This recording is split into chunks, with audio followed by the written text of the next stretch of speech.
Bonjour et bienvenue. Aujourd'hui, on s'attaque à une pathologie qui touche des milliards de personnes, et bien souvent sans même qu'elles le sachent. L'hypertension ou plus simplement une pression artérielle trop élevée. Et ce qui est assez incroyable, c'est que moins de la moitié des personnes qui en sont atteintes le savent. Pourquoi? Tout simplement parce que l'hypertension est une maladie qui, la plupart du temps, ne donne absolument aucun symptôme. Alors pour commencer, essayons de comprendre un peu l'ampleur de cette épidémie silencieuse et pourquoi c'est un enjeu de santé publique aussi important dans le monde entier. Parce que non, ce n'est pas juste un chiffre sur un écran. Une pression artérielle élevée, c'est le principal facteur de risque pour des accidents de santé parmi les plus graves, comme la crise cardiaque ou l'AVC. Et bien sûr, la première étape pour se défendre, c'est de mesurer. Et ça nous amène à des chiffres vraiment cruciaux qu'il est important de comprendre. Allez, on plonge dedans. Concrètement, qu'est-ce qu'ils veulent dire, ces deux chiffres qu'on voit sur le tensiomètre? En fait, c'est tout simple. C'est le rythme du cœur. La pression systolique, le chiffre du haut, c'est la force maximale. Au moment où le cœur se contracte, c'est la poussée. Et la diastolique, le chiffre du bas, c'est la pression minimale quand il se relâche entre deux battements. À partir de là, les experts ont défini des catégories. En gros, on considère que l'hypertension commence quand une mesure reste, de façon durable, au-dessus de 140/90. Mais attention, un seul chiffre élevé ne suffit pas. C'est pour ça qu'un bon diagnostic demande plusieurs mesures à des moments différents. En fait, sauf si le chiffre est vraiment alarmant, le diagnostic est confirmé sur plusieurs visites, justement pour écarter le fameux effet blouse blanche, ce petit coup de stress chez le docteur qui peut fausser les résultats.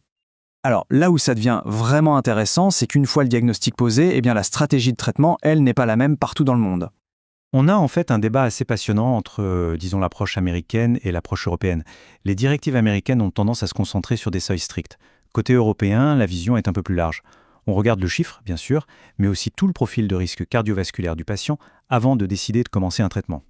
Et pour traiter, la boîte à outils des médecins elle est plutôt bien remplie.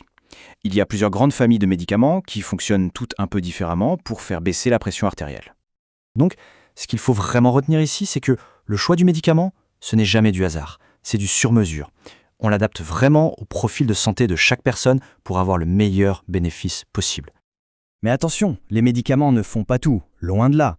En réalité, une grosse partie de la solution se trouve souvent bien en dehors de la pharmacie.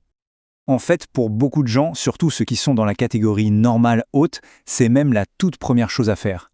Ces changements de mode de vie, c'est la première ligne de défense et souvent la plus importante. Écoutez bien cette phrase, parce qu'elle est assez percutante. Elle nous dit que notre santé dépend de bien plus que nos gènes ou nos choix personnels. Elle dépend aussi, et énormément, de l'endroit où l'on vit. C'est un concept super important qu'on appelle les déterminants sociaux de la santé. En gros, ça veut dire que le quartier, l'environnement, le statut socio-économique, tout ça, ça joue un rôle gigantesque. La prévention, la vraie, ce n'est pas juste une affaire individuelle, c'est un projet de société. Et en gardant cette vision d'ensemble, regardons maintenant vers l'avenir. Parce que la technologie est en train de complètement redessiner la façon dont on va gérer notre santé cardiaque, de manière ultra personnalisée. On parle ici de la cardio-informatique. Alors qu'est-ce que c'est que ce mot un peu barbare? Imaginez qu'on puisse prendre des tonnes de données, génétiques, cliniques, environnementales, pour créer une sorte de jumeau numérique du système cardiovasculaire de chaque personne. C'est exactement ça l'idée. Et là, on change complètement de paradigme. On passe d'une médecine taille unique pour tout le monde à quelque chose d'incroyablement précis et surtout de prédictif. Le but ultime de tout ça, c'est de ne plus attendre que la maladie se déclare pour réagir. C'est de l'anticiper.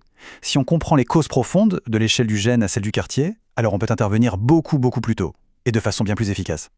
En partant d'un problème silencieux, pour arriver à une prévention totalement sur mesure, le chemin semble tracé. Alors la question qu'on peut se poser, c'est, si on arrive à décoder toutes les données de notre cœur, est-ce qu'on pourra un jour écrire un futur sans maladie cardiaque?